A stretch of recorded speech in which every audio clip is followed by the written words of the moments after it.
came as no surprise to me when maybe a year ago or so, I saw on social media that Ben announced that he was writing a book or had a book coming out that has probably at that point had already been written, most of it. And I thought, yeah, that sounds about right.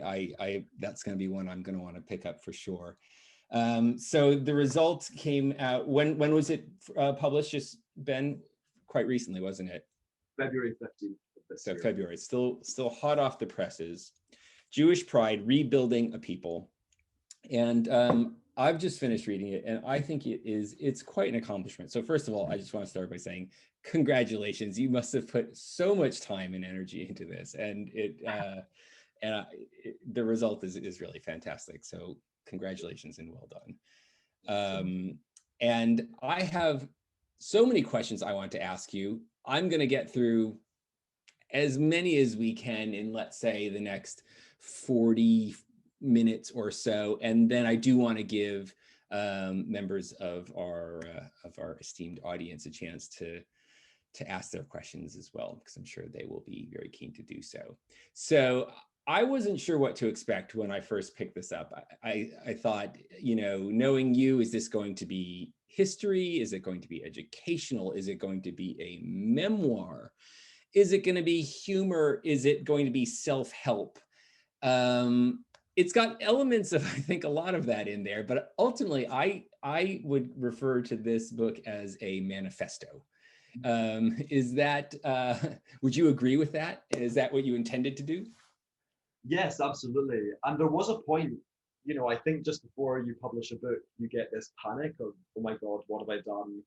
Is this good enough? What are people going to say about it? Because you write it and it's a very intimate, private thing, and then you're about to release it to the world. So there was a moment where I thought, what is this? Because you're right, there's part memoir, part history, part education, part self-help. But I think manifesto is the most accurate term to describe this book, because really it's designed to begin a conversation that will hopefully lead to us starting a movement, a multi-generational, sustainable Jewish Pride movement that helps us deal with the world around us, helps us deal with past trauma, and really helps educate, inspire, and empower Jewish people wherever they are in the world. So I think manifesto is absolutely spot on. You're comfortable with that. That's good. So I know you've probably you've heard the first half of this question probably a million times, and I'm going to add a second part to it as well, which is, why do you feel that a book about Jewish pride was needed?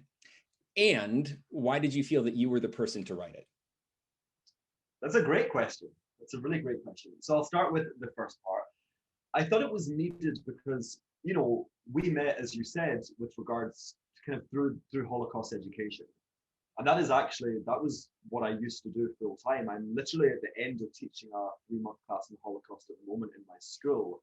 So I've always been kind of familiar with this concept of intergenerational trauma, our communities living in the shadow of the Holocaust.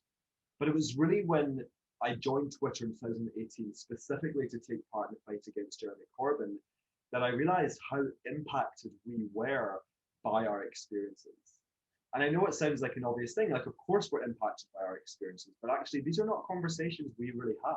We don't really talk about the pain or the shame or the trauma that's inflicted upon us. And when I joined Twitter, I saw the British Jewish community do 2 things. The first thing was really exude Jewish pride. It was kind of remarkable. You had Reform rabbis, liberal rabbis, Orthodox rabbis all coming together to sign one letter, in opposition to Corbyn. And we refused to keep our heads down. We said literally, enough is enough. And that was incredibly empowering and inspiring.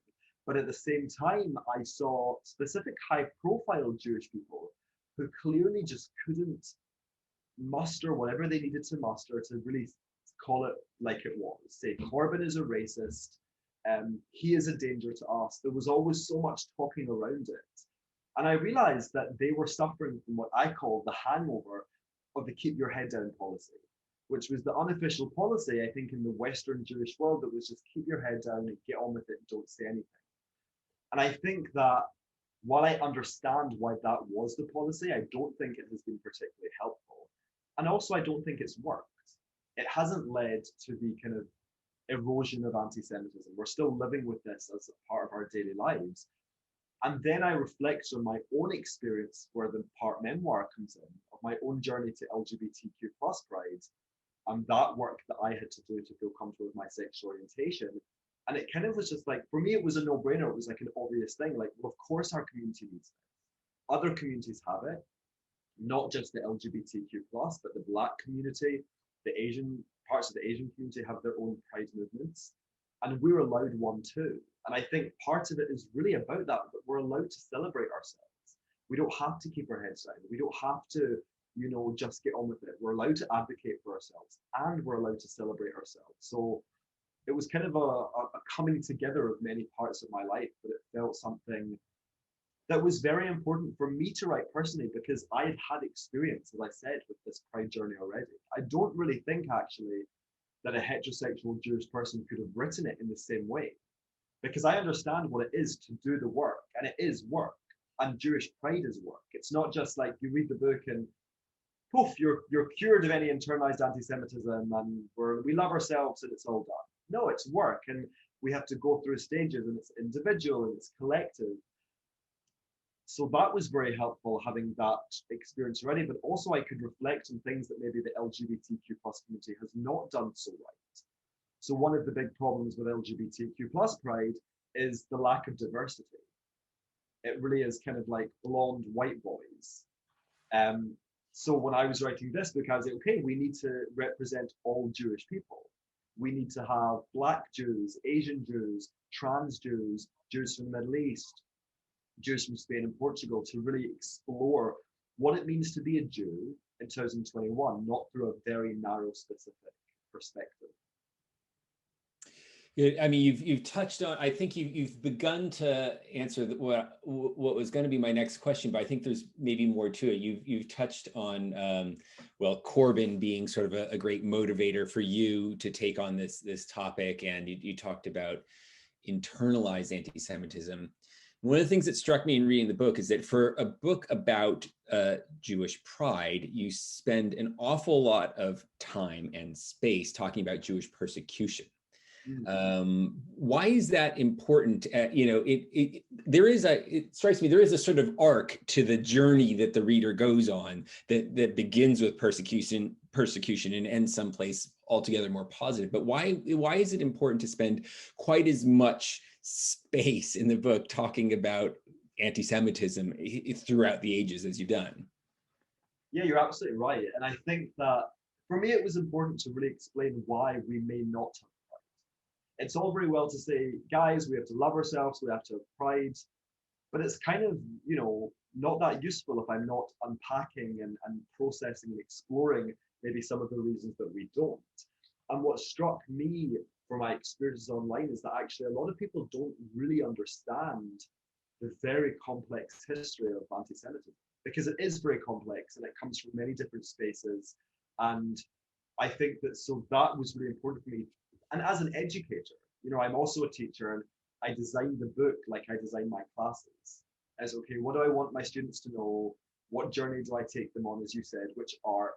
So it was really important for me to help people understand why we may not have pride, and to understand that while the non-Jewish world says things about us, they actually have nothing to do with us as individuals. They're about their kind of like fantastical concept of the Jew versus us individuals. And today in my class, I showed my students a quote that Hitler said in 1939 about, the Jewish financiers bringing a global war, it'll be the end of Jewry, not the end of Germany. And I was like, it's kind of mad, because they're talking about me and you guys, but they're also not talking about us. They're talking about this concept they have of us. And I think it's really important that we understand that and are able to separate it and say, this is not our problem. It impacts us, but it's not our problem. This is not rooted in realistic perceptions of us and our identity. And unpacking those things was really important. And then with the third and fourth chapter, they also deal with anti-Semitism, but from understanding different responses. So pride is just one Jewish response to all of this. So you also have the complexities of acculturation, so integration or assimilation. And then you also have internalization. And I really wanted to tell a full story There's nothing I hate more than when my students give me an essay and they don't answer the question I'm asking, and they just say something, very narrow. I want to know the full story. And I think that it's important for us to talk about, because why don't we have pride? There are reasons, and you're right, they have nothing to do with us, but they do impact our feelings about ourselves and our identities. Can we take a brief tangent in the biographical direction? So you've referred a couple of times to being a teacher and lessons that you teach your students. Now, it is important for those who don't know you that you're in Hong Kong. Yes. And what kind of school do you teach at, and what is the context of you teaching about the Holocaust in Hong Kong? Because that's a whole other book. Yes. So I first moved here in 2015, and I was the director of education for the Holocaust Center. It was just after we met, actually, and I was doing my own nonprofit, and then I moved here. And eventually I started working at a school, and it's a progressive, inclusive American international school. And I'm really so unbelievably lucky, because I basically get to teach what I want. It's kind of like a quasi college. So we design these 3-month courses that are more like university courses rather than kind of traditional classes. So this term I'm teaching, very depressingly, a class on eugenics and a class on the Holocaust. Next year, the beginning of next academic year, I'm teaching a class on the story of the Jews. So I'm really allowed to teach what I want, and I'm allowed to kind of explore these issues. And it's such a great place to do it, because it's like a testing ground.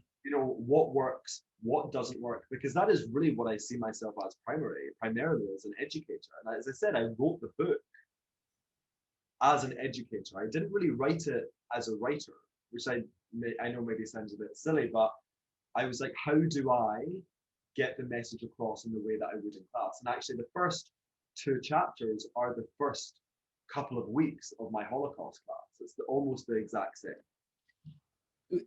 But it's interesting because, I read the book as a Jew, and I felt like, okay, you are writing to, this is a book for Jews. But there's a few points in the book where you say, for my non-Jewish readers, I'm curious. I mean, like, have you had much feedback? Have there been many non-Jewish readers, and what do they get out of it?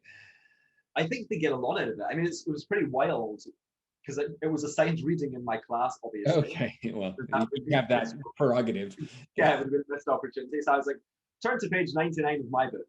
And it was funny, the students were like, and the author says, I was like, that's me.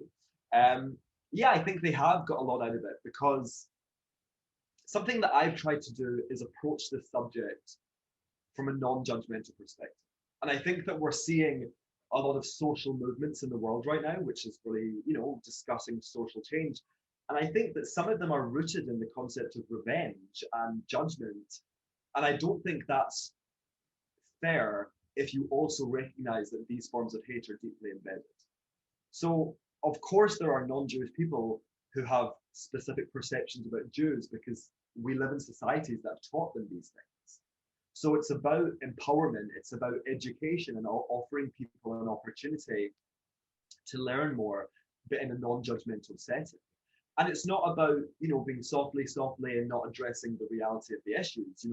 I talk about Islamic anti-Semitism, I talk about Christian anti-Semitism, I continuously refer to the non-Jewish world. I mean, the first quote of the book, spoiler, is a quote from my late father, and it's, "The non-Jewish world hates Jews."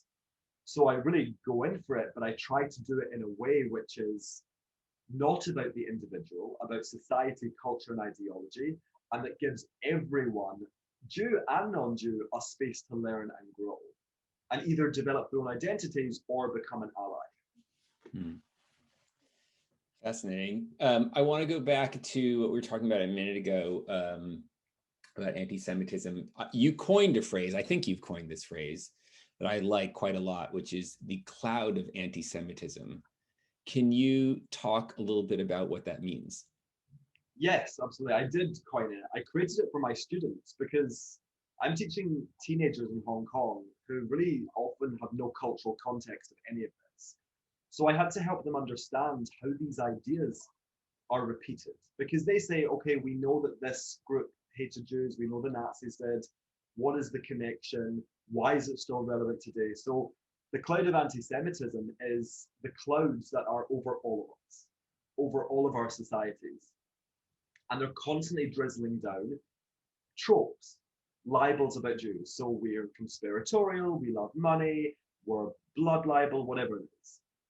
And some people, it just stays on the surface of their skin. So they may express these tropes, but they don't really hate Jews. They're just kind of socialized into a specific way of thinking, but they can be educated out of it. For sure, some people develop it through osmosis, I guess. It seeps right into their souls, and they're the really hateful people who really hate Jews.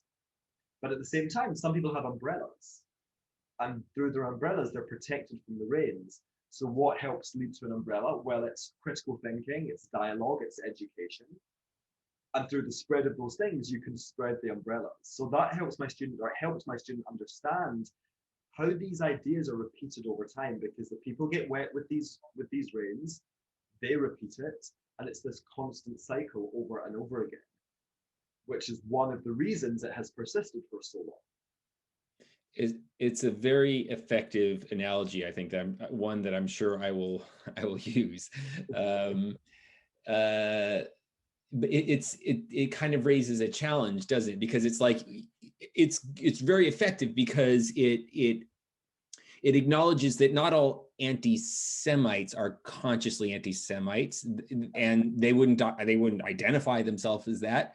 They wouldn't know how they got that way. They've just absorbed, as you say, the rain, or even just the sort of light drizzle that is sort of, you know, pervasive. And so, you know, the question is, so how do you challenge that? You know, on the one hand, we want to be active fighters against injustice and prejudice, anti-Jewish racism, and challenge it, you know, directly. On the other hand, that's probably not a very effective approach to people who have just sort of absorbed this light mist of anti-Semitism throughout their life, and they don't even realize they're carrying it. So I think the first thing we have to do is recognize that our role in the fight is quite limited, because the problem does not originate in our community. And while, yes, internalized anti-Semitism is an issue, it's not the same thing. It's not self-hating Jews. This is a different thing. So it's a non-Jewish problem, not necessarily an individual non-Jewish problem, but certainly in the non-Jewish world. And absolutely, we have a role in this fight, and it's advocating for ourselves, sharing our experiences, dialoguing, education, but that really is actually the limit. And it's quite maybe a depressing thing, that because we're taught we can make a difference. And yeah, I think on an interpersonal level we can, between friends, but in terms of society, I don't necessarily think we can make a huge difference. But I think what happened in Britain was very important, that we started a conversation by basically not shutting up. And everyone wants us to, and they describe the Corbyn experience as a row, and which is a word I've used into my American students, and they have no concept what row is. And they're like, saying like, well, how did I translate quarrel? It wasn't a quarrel. We were a tiny ethno-religious minority, and they were attacking us. And we didn't stay silent though. And that is where we come in. It's by basically making a stink. And it's also by not caring what they think about us. There's always this thing of like, oh, should we do this? Are they going to dislike us? Should we do that? Are they going to oppress us? Or it's like, well, they're going to do it anyway. So we may as well, you know, conduct ourselves with dignity and defend ourselves and understand that we are worthy of allyship and respect. And we can also call out people who are not giving it to us. And I think we're starting to see a new breed of Jew who is probably pretty angry, to be honest. But actually, we have a lot to be angry about. But it's about not letting the anger consume us. We're not going to become bitter. We're going to turn that anger into fuel to continue fighting anti-Semitism, but also cultivating Jewish pride and kind of saying, well, screw you guys. You say what you're going to say about us. We're going to love ourselves anyway. That is a good connector from the sort of, you know, as I was saying, the substantial amount of text about anti-Semitism and where it ultimately ends up is pride. It's just, you know, as you say, this is anti-Semitism is a non-Jewish problem, not a Jewish problem. It shouldn't be for us to fix, but we can just by being unapologetically proudly Jewish, and that serves an important function. That cloud of anti-Semitism, as you point out, also affects Jews themselves in terms of, as you've said before, you choose not to use the term self-hating Jews, which is, I think, quite judgmental, but but internalized anti-Semitism, and you pull no punches whatsoever in terms of being unapologetically Zionist and essentially saying all Jews should be, otherwise this is a manifestation of internalized anti-Semitism. Could you talk a little bit about that? Yeah, I will say that the complication to that is probably the ultra religious. Like the Setmar Rebbe's and Torah Karta.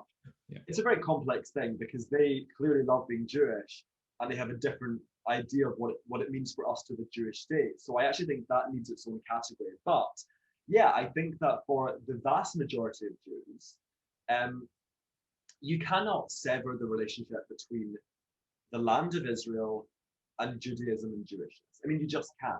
And to try and do that is really ahistorical. We're indigenous to that land. It's literally where we came from, and you can often trace it in Jewish people's DNA. We obsessively talked about it for 2,000 years after we were expelled. We pray towards Jerusalem. We say L'Shana Haba Yerushalayim next year in Jerusalem at the Seder. And we've just continuously hoped to return to our land. And there's nothing wrong with that. There's nothing wrong with wanting self-determination. Other people, the Scots are having this very conversation right now. This never-ending conversation about Scottish independence, and no one is calling the Scots racist. So you have to understand it in its greater context. So when, Zionism as a movement, which is the movement to return the Jews to their indigenous homeland so they can have self-determination, when people demonize that, I know there are ulterior motives. And it's not that we have to, love everything that Israeli government does. That's not what this is about. I'm sure there's many things that Israeli government does that each of us have very strong opinions about. But this is about the concept of a Jewish state in our homeland.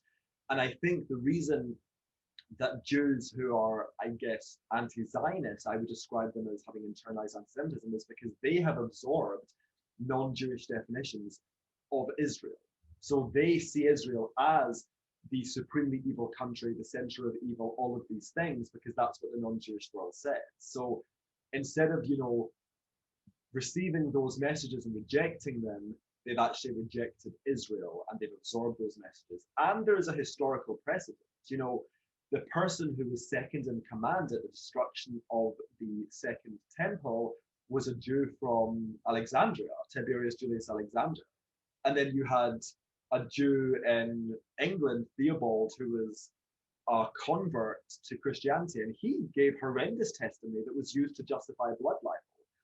And it's actually, I think that we get very much caught up in that idea. But if you scroll back and look at it even from a playground perspective, people want to fit in. We want to fit in, we want to be liked, and that's what this is. We are a tiny ethno-religious minority in the diaspora.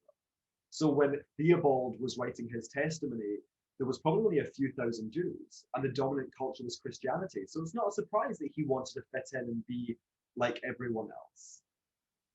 And it's really, we have to start addressing it, and people are very shy to address it. They say there's no such thing as internalized anti-Semitism, which quite frankly is a bit insane, because it exists in other communities, and actually there's a huge amount of documentation, very important documentation, in the Black community.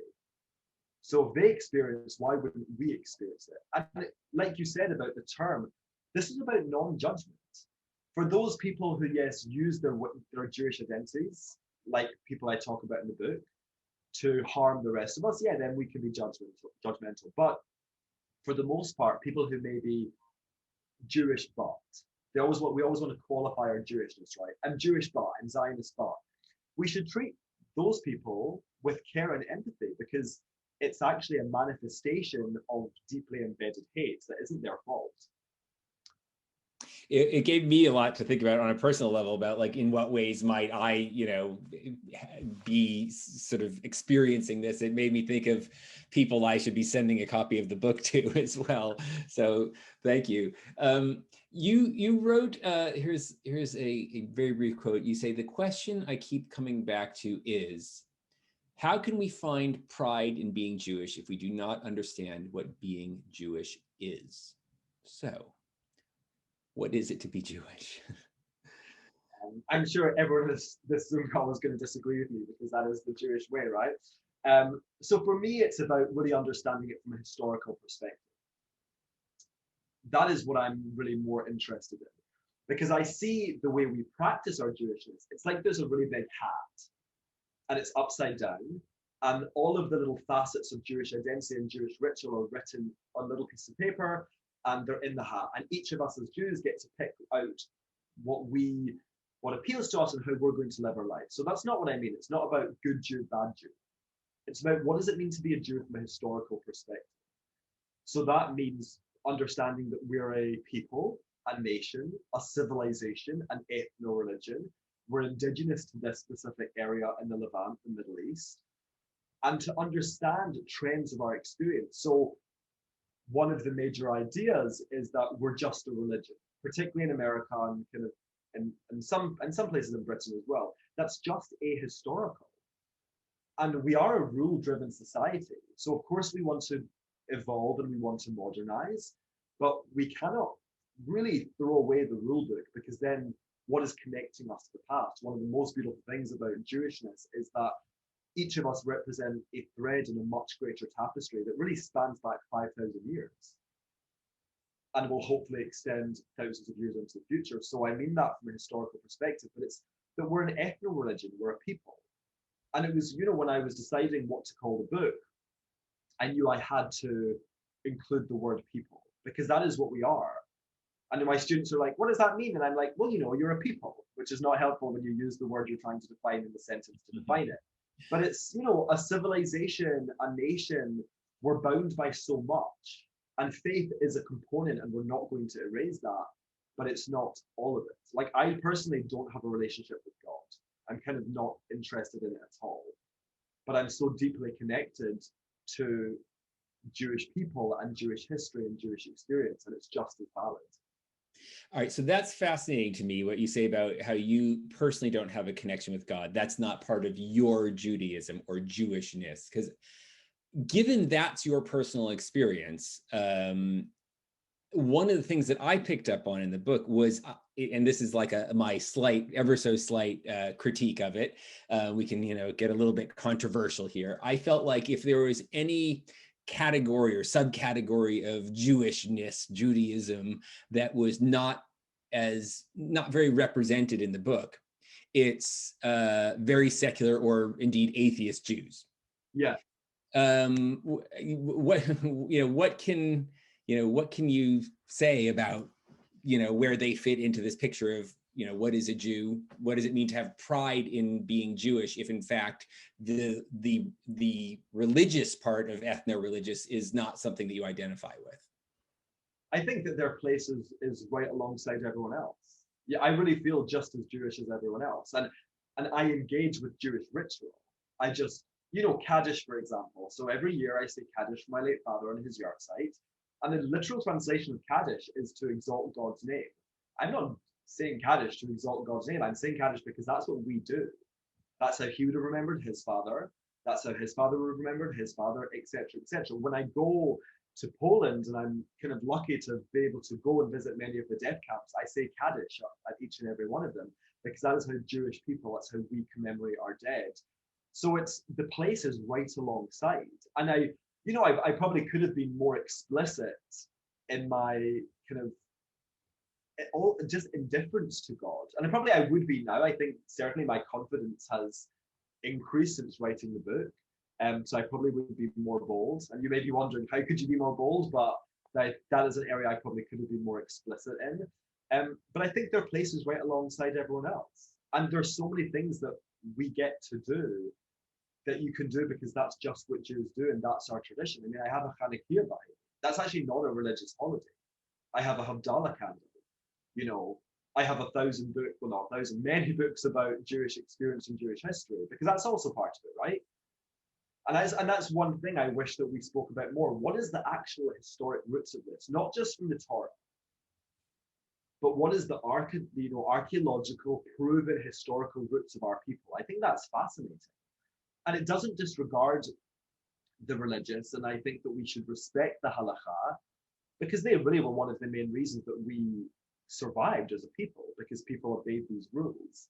So it's not that I'm saying we throw them out, but I think it's about making space for people like me who that isn't that important to, but I'm just as Jewish as everyone else. And I wrote the book about Jewish pride, so I hope I am. That definitely gets you some Jewish Yeah.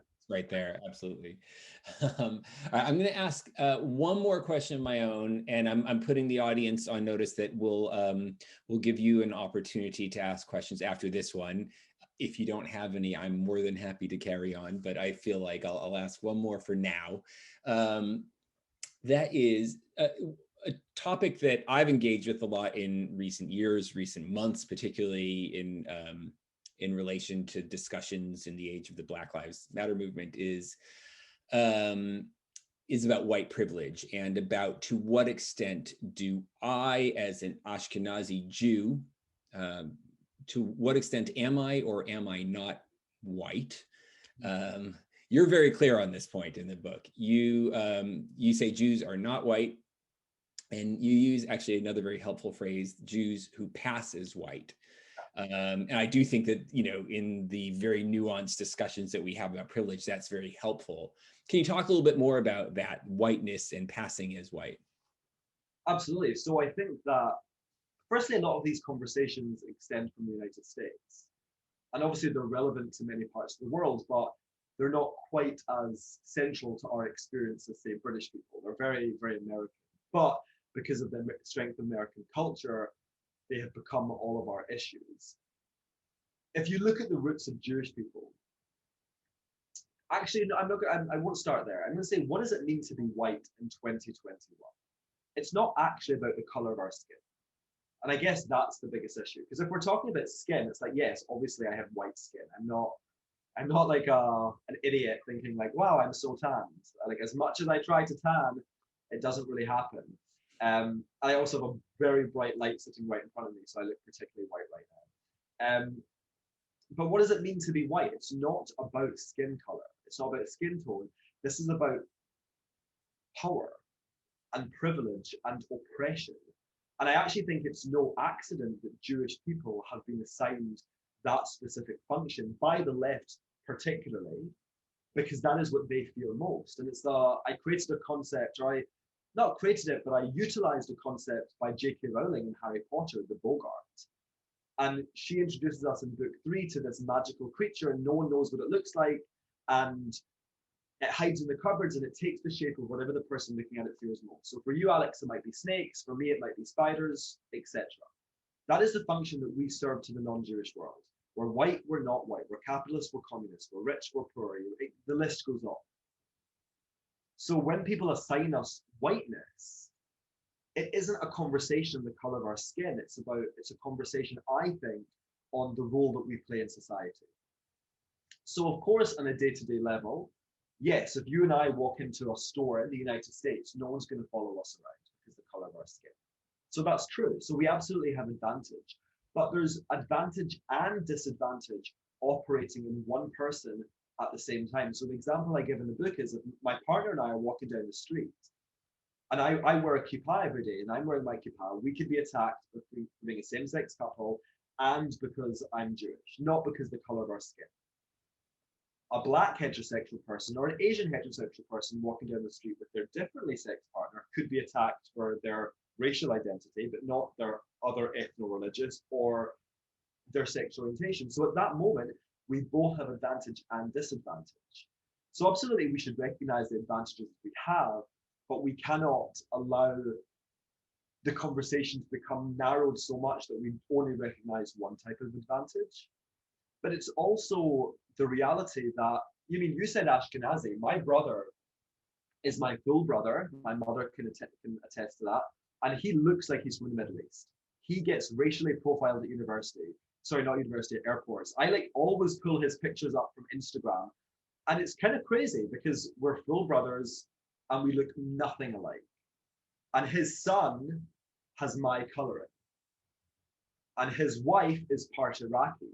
So, we like to use these, Ashkenazi as white and this and that. Actually, we're all diasporic and we're all Middle Eastern, really. And yes, there's admixture, and yes, there's environmental. I mean, I think if you put a Middle Eastern population in Poland for 2,000 years, they're going to lose their tans.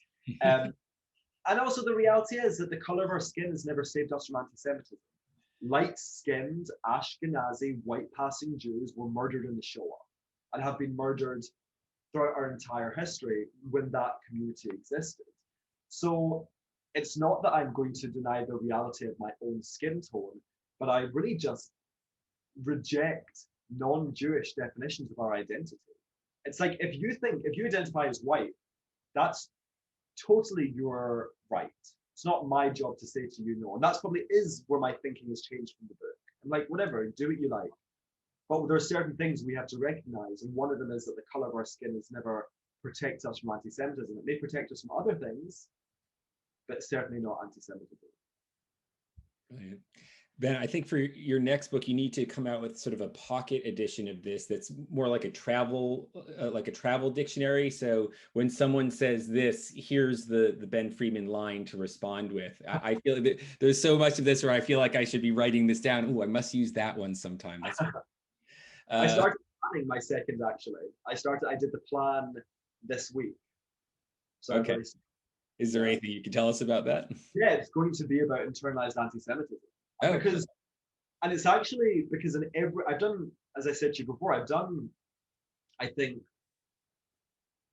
over 50 events since February. Like, I mean, I'm constantly speaking, and every single event people are asking about that specific chapter. Oh, right. Because I talk about it in a non-judgmental way. And it's Theodore Lessing was the person who wrote Jewish Self-Hatred in the 30s. And I've not yet read all of it. It's coming in the post, but I think he's pretty judgmental. Whereas this is talking about it in a more empathetic, caring way. And I think people are fascinated by it. So it seems like a natural next step. Okay, pride. What is one of the major barriers? And I also think that it's something that we need to face up to as a community, because I think it's growing in certain quarters. So, spoiler. Well, that's very good. I look forward to that one as well. We'll do another one of these. Okay, I did promise that we would have questions from the audience, and I see at least one hand up already. Jacqueline Hobson, I'm going to unmute you, or ask you to unmute. You can unmute yourself now. Thank you very much, and thank you, Ben. I'm afraid I only spent some time this morning preparing for this, reading the beginning of your book, and I must say it smashed me in the face. Wow. And my reaction was, this is a remarkably brave book. And then I thought, why does it need courage to say this?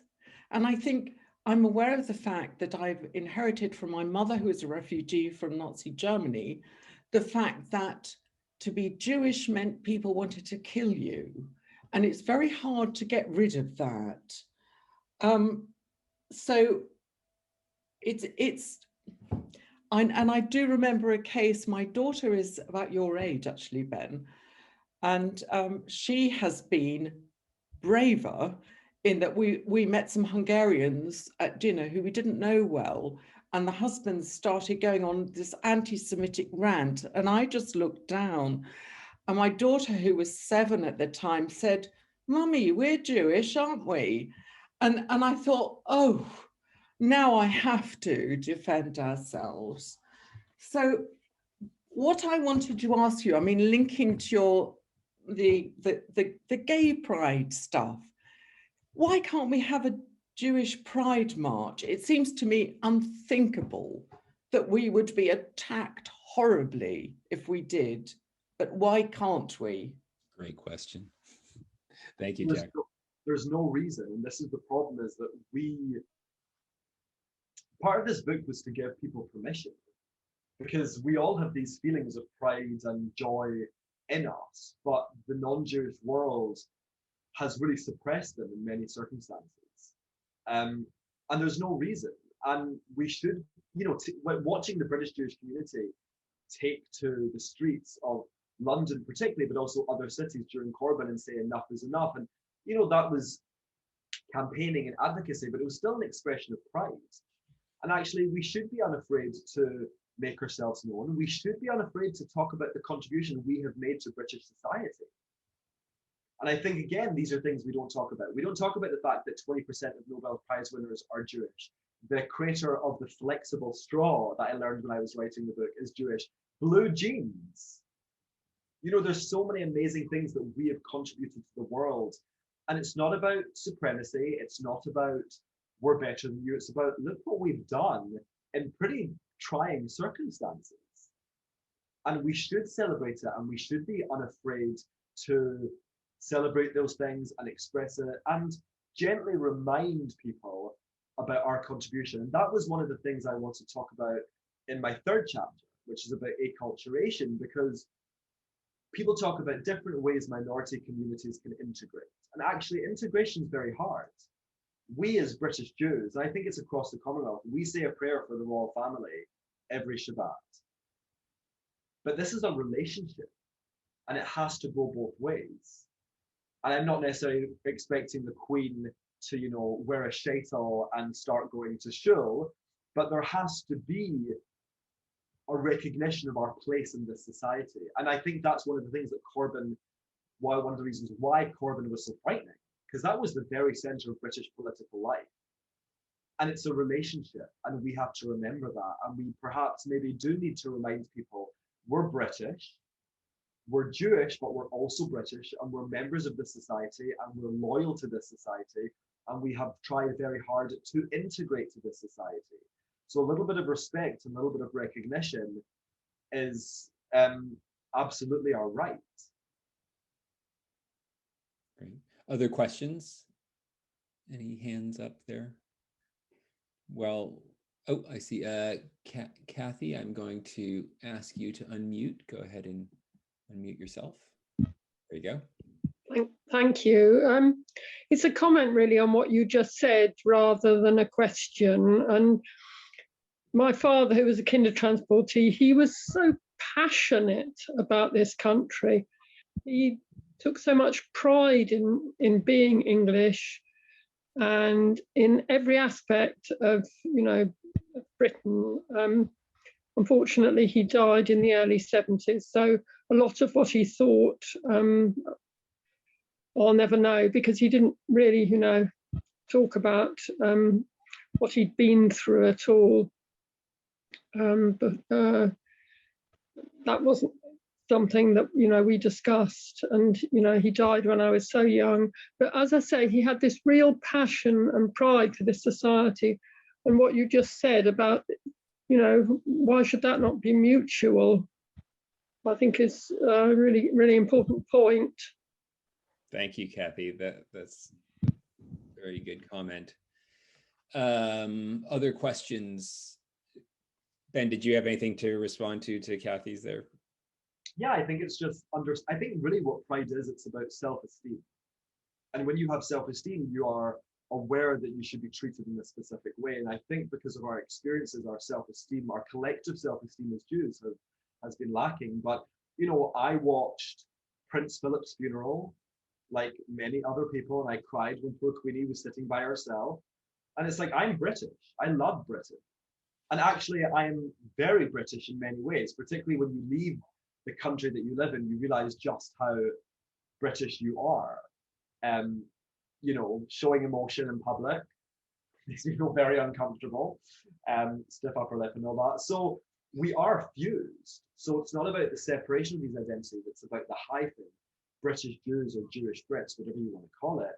But it's about understanding this is a relationship and it's two ways. And if we're going to pledge our loyalty every Shabbat, then we should expect a little bit of respect back. And I was quite aware that the royal family, and this is not, I've mentioned the royal family probably way too many times in this talk, but actually they've been pretty silent. There haven't really been many visits to synagogues. There haven't been, and I think it's a disappointment because they should have shown us that our place in Britain is secure, despite what Corbyn was saying, despite what people are saying. They should have made it clear that we are valued as part of British society. But I think the reason they haven't is because these things run so deep, and it's not that they themselves hate Jews, but that this is in society. So they're advisors, and I think it's about us unapologetically, unashamedly stating our right to respect. And like we did during Corbyn, not accepting anything less. Very well put. Thank you. Other questions from the audience? Ben, I wanted to ask you, in the sort of latter part of the book, the sort of, I don't know, the last quarter of it or so, thereabouts, there you have a whole series of, what is it, I think 7 interviews with just not necessarily famous or noteworthy people. One of them is famous, but just folks that you've encountered.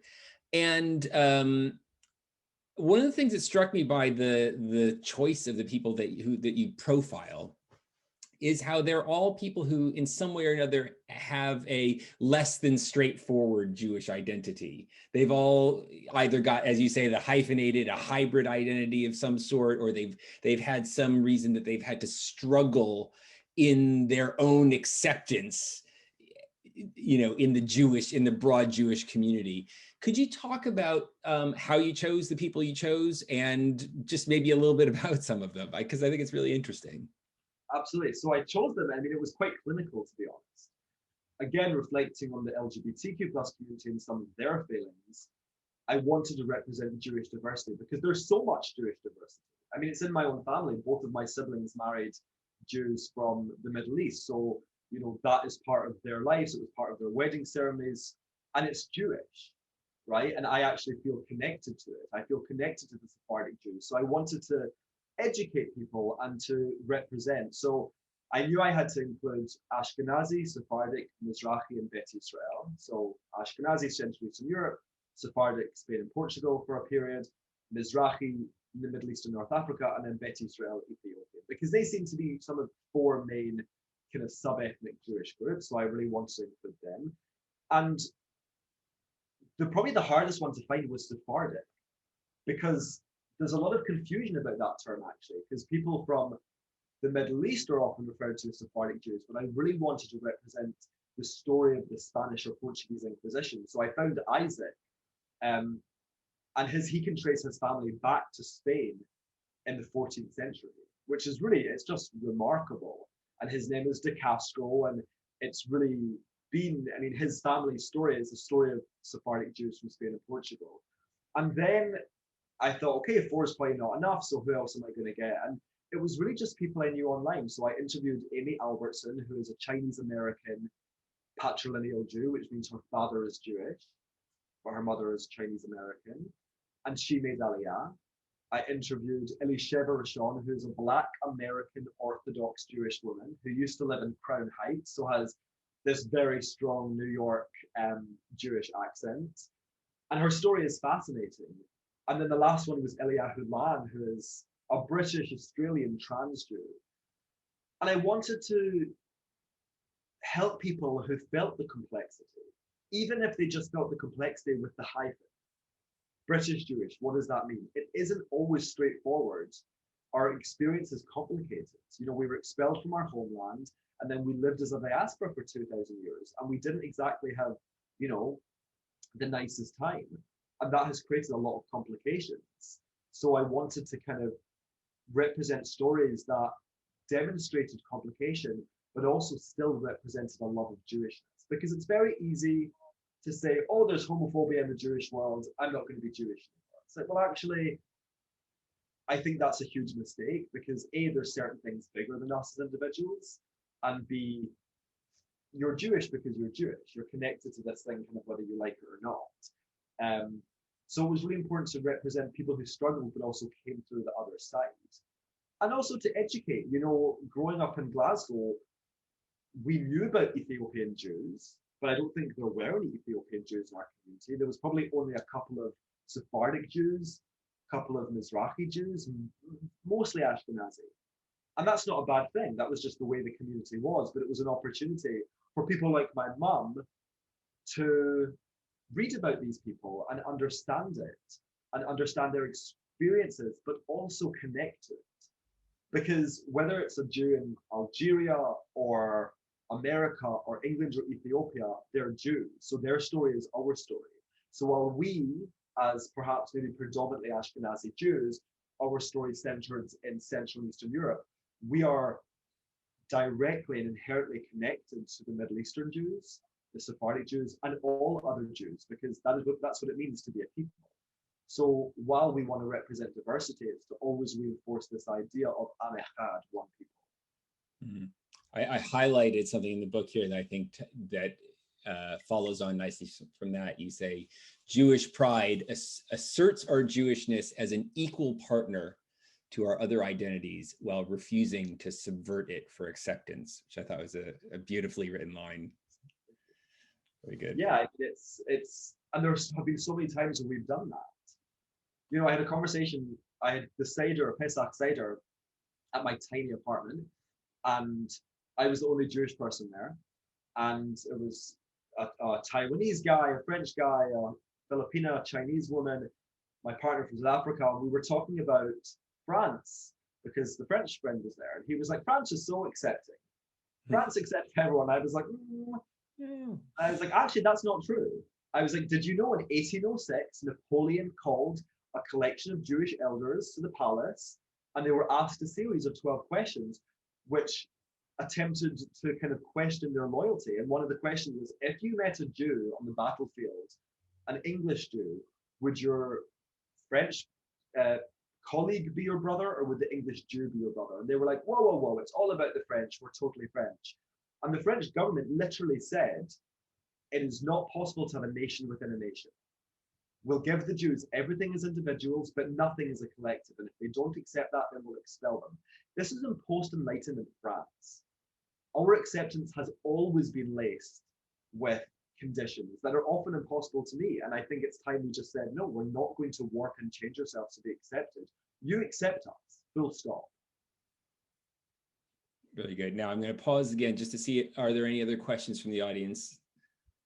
I'm very happy to continue on if not.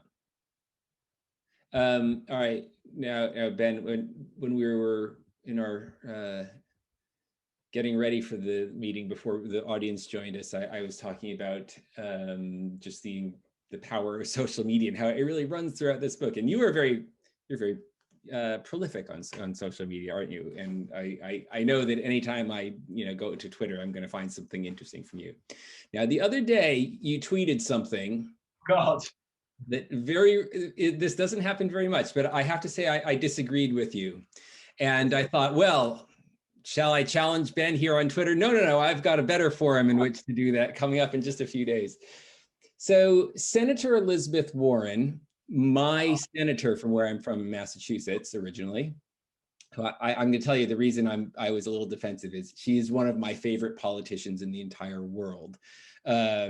She tweeted something in regards to attacks on Jewish people as a result of the current flare-up of violence, or recent flare-up of violence in Israel and Gaza, that said something like, we must condemn attacks, anti-Semitic attacks and also Islamophobic attacks.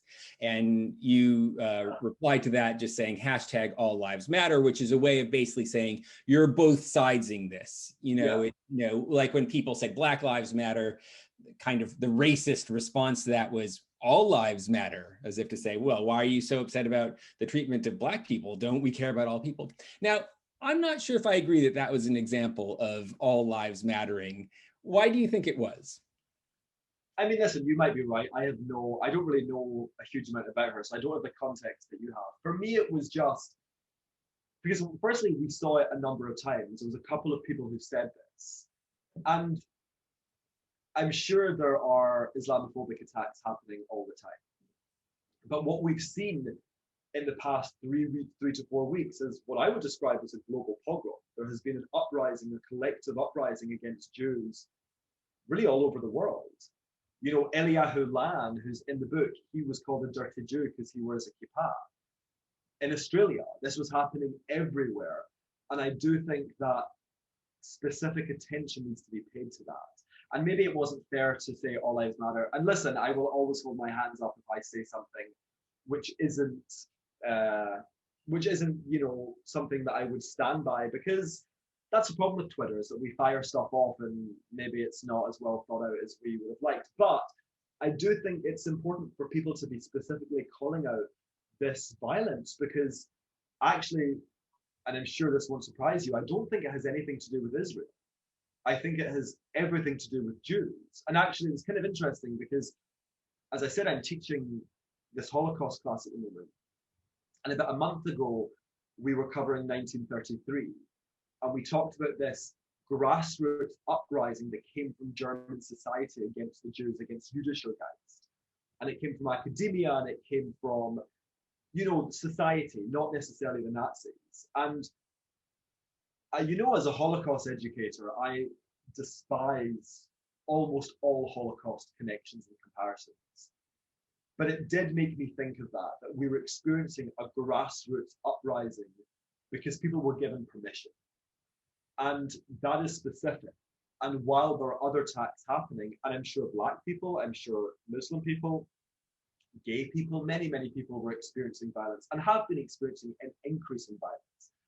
But in the last 3 to 4 weeks, there has been something happening with regards to Jews specifically.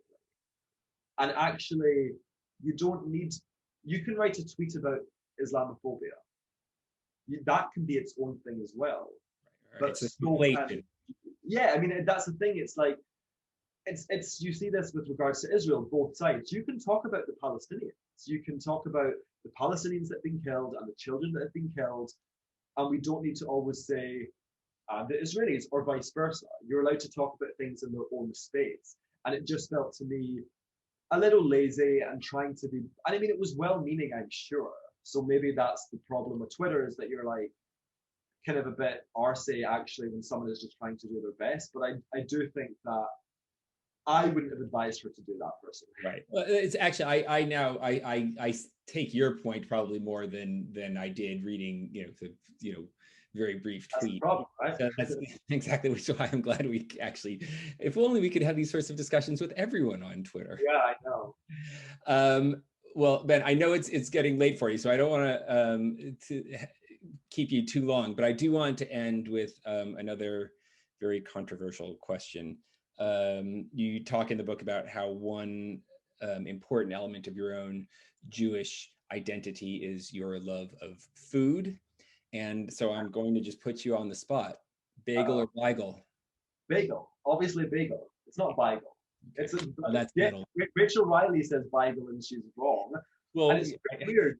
Yesterday I got a Twitter notification that I had been voted the number 4 Israeli cookbook.